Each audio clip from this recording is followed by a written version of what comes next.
Hi, Movie Club Strikes Back, it's me, Jenny, and this is my rather belated review for Mette, aka Mette Medicine's pick, American History X.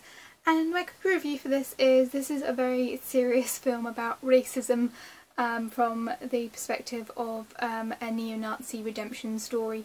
So if you're not in the mood for very straightforward discussions on racism and the cons, for the most part, of racism, then you're probably not going to enjoy this film, but I would recommend watching it if you are in the mood for something that will get you at least thinking about the concept of racism. I've got to say, for this film, it's very clear that this is going to be a redemption story.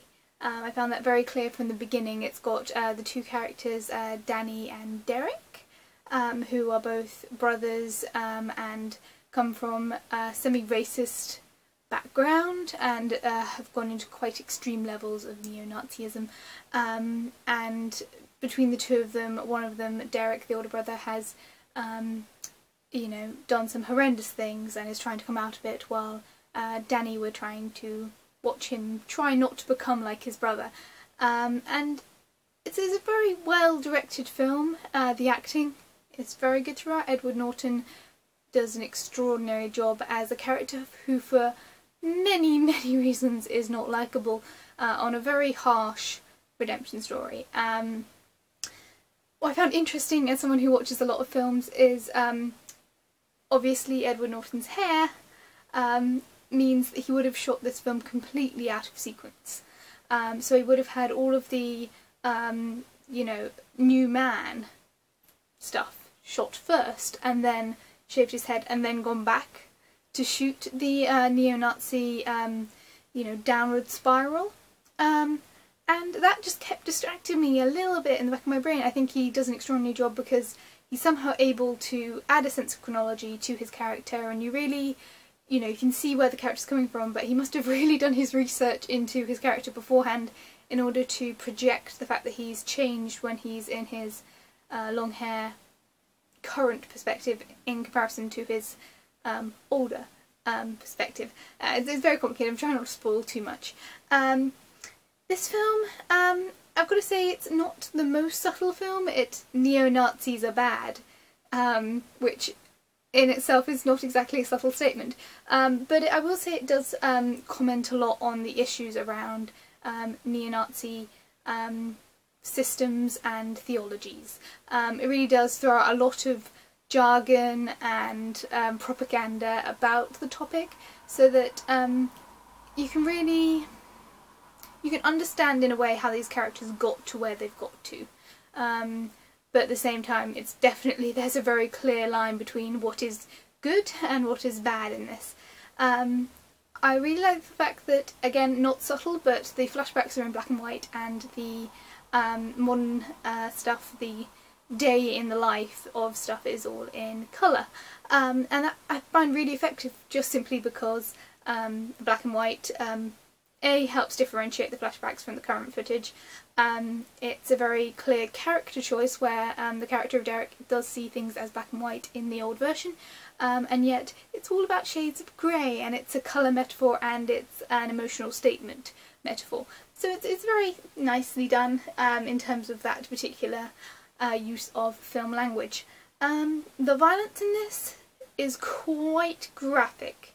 And what's weird is not a lot of the violence is actually shown, but the teeth to the curb scene is genuinely disturbing. The rape scene, again, also quite disturbing, although I have to give points to the director because I think it's probably the most mature depiction of rape that I've seen in a film, where it's not a immediate revenge story, and it's not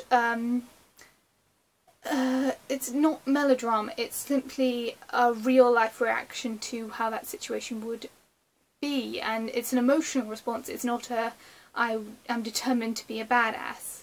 It's a this has genuinely hurt me sort of thing going on, and it really does. It's a redemption story, so it is part of the linear progression of Edward Norton's character, but I can't say it's like, it feels like it's a karma got him sort of thing and he got what he deserves, but it's never the case with that sort of attack.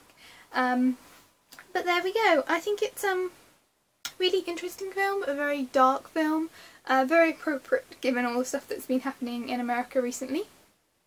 And I would recommend it, but you have to really be in a specific mindset. I think it's the sort of thing that would really be shown a lot perhaps to students or older school children as a very blunt, on the nose kind of social training thing, particularly in schools where they have less diversity. But to watch as a fun, entertaining film in your own right, it's not very cheery. But the performances are really well done, the direction is pretty good overall. As I said, the direction of some of the grimmer stuff is very well handled so that the imagination takes over, particularly the scene with the girl in the shop, where what actually happens to her is not that violent, but the way that it's depicted it is horrifying. So it really has that more emotional resonance than a lot of films that have more active gore. It definitely, you feel the trauma that is going on with this character, even though what is actually shown is very limited. And that is something that I've rarely seen in a film, where it actually shows real life emotional connections to quite serious events, while a lot of films tend to go with more hyperbolic events and a less realistic reaction. And that's about it. I'm sorry I rambled on for so long. Thank you, Mette, for the pick. I'm about to go downstairs. In fact, I'm going to take my earrings out and do the ALS bucket challenge. So that will be up as soon as this video has finished uploading. So thank you, Mette, and I will see you all very, very soon. Feel free to comment down below. If you've seen this film, I'd love to hear your comments. If you haven't seen this film, I honestly can't really recommend it unless you're in a very specific mindset. But I will see you guys all very soon. Bye, guys.